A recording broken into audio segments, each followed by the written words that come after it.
A good horror film needs to not only be scary, but also entertaining.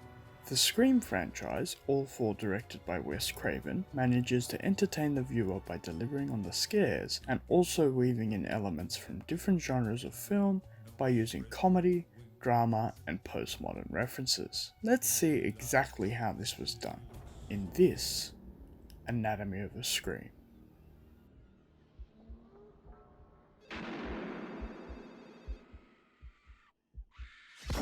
Firstly, the weaving of these tropes and techniques almost exclusively happen in between scenes with generic slasher film tension. Oh, the killer has just chased you around the house? Cue comedic scream by the bumbling cop.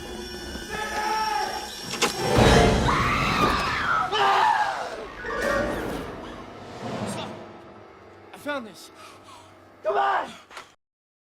Then you have the drama, which takes the same approach. In the first Scream, while her friends are about to be murdered, our hero, the final girl, Sidney Prescott, breaks the ultimate rule and sleeps with her boyfriend, right before he is revealed to be the killer.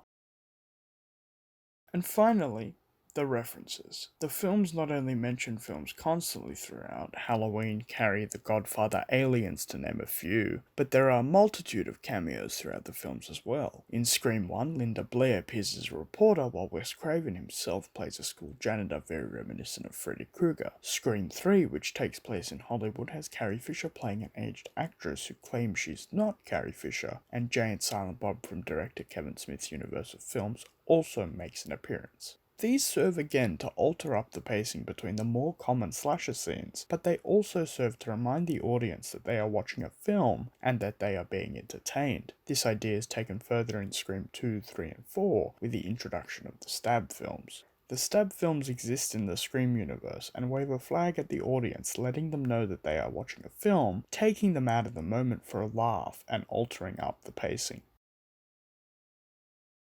Another interesting way the film takes a stab at postmodernism is the franchise's talk of rules. This mostly comes from the character of Randy in the films. In the first Scream, he establishes the rules and they mostly serve comedic and narrative functions. He explains the rules and then they are immediately broken in a postmodern twist. In the third film, he explains the rules of a slasher film trilogy, how the rules are meant to be broken and how even the final girl can die. This is interesting because Craven already breaks the rules, so this scene really tries to fake the audience out. By telling them that Sydney will die, he essentially telegraphed to the audience that she won't.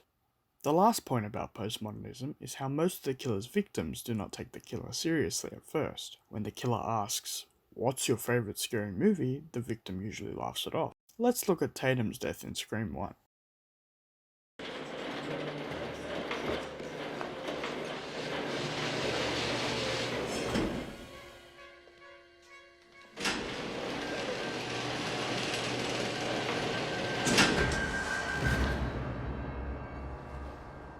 Is that you, Randy?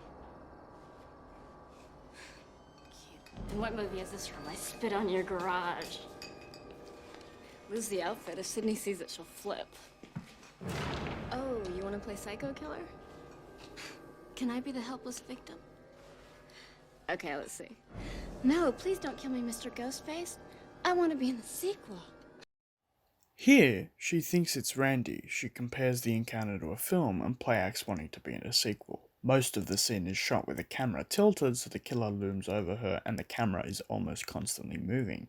The camera here is actually a perfect representation of the killer himself. When chasing his victim, he sometimes exhibits a head tilt, which can be quite funny when paired with that costume, and the killer is constantly on the move, and then the camera switches to the killer's point of view. Craven utilizes these different shots to amp up the tension in order to entertain after the comedic beginning. Speaking of comedy, there seems to be two types used in the Scream franchise. The first is a postmodern in-joke that the entire audience might not catch, like a TV playing a horror film, killing Stu at the end of Scream, symbolizing his obsession with movies which led him to be a killer. The same can be said for how a drunk Randy says, "Jamie, look behind you," while watching Jamie Lee Curtis in Halloween, and the killer approaches him from behind. Most viewers might not know that the actor who plays Randy is Jamie Kennedy, but it serves for a chuckle for those who do, a momentary distraction to take them out of the tense scene. The other style of comedy that Craven uses is performance-based. as some of the characters' delivery of certain lines are hammed up to the point of laughter, and I believe this is intentional. All of them occur in the middle of tense scenes with a killer or right after them. For example, watch Stu's lines here in the first Scream. I'm feeling woozy here! Should I let the machine get it? Fuck! Fucking hit me with the phone, Dad! Did you really call the police? You're sorry ass. My mom and dad are gonna be so mad. The delivery is so childlike and slurry that it's weirdly funny, providing an almost cathartic laugh in the middle of the tension. And then there's Dewey.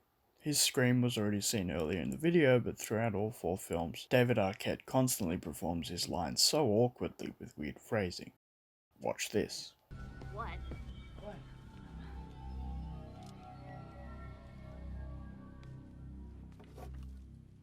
Hello.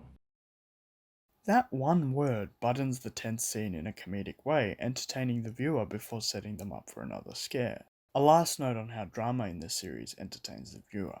There are multiple scenes across the franchise where characters accuse each other of perpetrating the murders, and it is common for Sydney to accuse and doubt her love interest in each film. These dramatic scenes are always set up like a normal teenage conversation rather than accusing someone of murder, to the point where they are near melodramatic, and this serves, at least for the audience, to question who did it, while at most they engage in the relationship quarrels that Sydney is going through, keeping them entertained. And there you have it.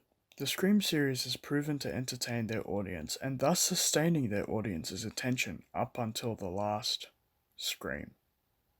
Thanks for watching.